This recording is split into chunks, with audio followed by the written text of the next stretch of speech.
9 years tree friends. చూడండి growth ఎట్లా ఉందో. పొలుసు చూసుకున్నట్లయితే చాలా బాగా ముదురుగా ఉంది. ఈ పొలుసులోనే కనబడుతుంది మీకు క్వాలిటీ అనేది ఎంత రెడ్గా ఉంది అనేది. ఓకేనా? ఈ చెట్టుతో పాటు ఇంకా మనకి సుమారుగా 1 2 3 4 5 6 చెట్లు ఉన్నాయి ఫ్రెండ్స్.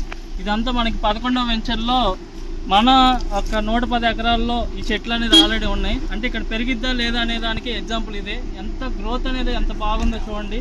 ఆకులు ఎంత థిక్నెస్ ఎంత బాగున్నాయో చూడండి. ఇట్లా మనకి ఆల్రెడీ ఫేజ్ 5లో ఒక పెద్ద చెట్టు చూసి 400 ఎకరాలు అమ్మాము. ఇప్పుడు సుమారుగా మీకు 6 చెట్లు అనేది ఉన్నాయి. ఎర్రచందన మొక్కలు గ్రోత్ బాగా వచ్చినాయి. రేపొద్దున ఫ్యూచర్లో 110 ఎకరాల్లో కూడా ఇది ఇంకా బాగా గ్రోత్ వస్తుంది. మొక్కలు పెరగడానికి ఎగ్జాంపుల్ అదే ఫ్రెండ్స్. అటువైపు 90 ఎకర్స్ కూడా ఎక్స్టెన్షన్ వస్తుంది. మీకు ఇక్కడ ఎర్రచందనం గ్రోత్ వస్తుంది, బాగా వస్తుంది, క్వాలిటీ కూడా వస్తుంది. మొక్కలు కనుక మీకు చూసినట్లయితే కింద నుంచి పై వరకు చూసినట్లయితే రెడ్ క్వాలిటీ అనేది మీకు లైవ్లో కనబడుతుంది ఫ్రెండ్స్. ఆ క్వాలిటీ కోసం మనం ఇక్కడ 250 కిలోమీటర్లు 275 కిలోమీటర్లు హైదరాబాద్ నుంచి కూడా చాలామంది వస్తున్నారంటే మనం మెయిన్ ఎక్కడ వేసినా సరే ఎర్రచందనం పెరిగిద్దా లేదా అన్న ఇదిలో ల్యాబ్ సర్వే చేసిన తర్వాత వేస్తారు. దానికి మెయిన్ ఎగ్జాంపుల్ 110 ఎకరాలు Khammam district friends. Thank you.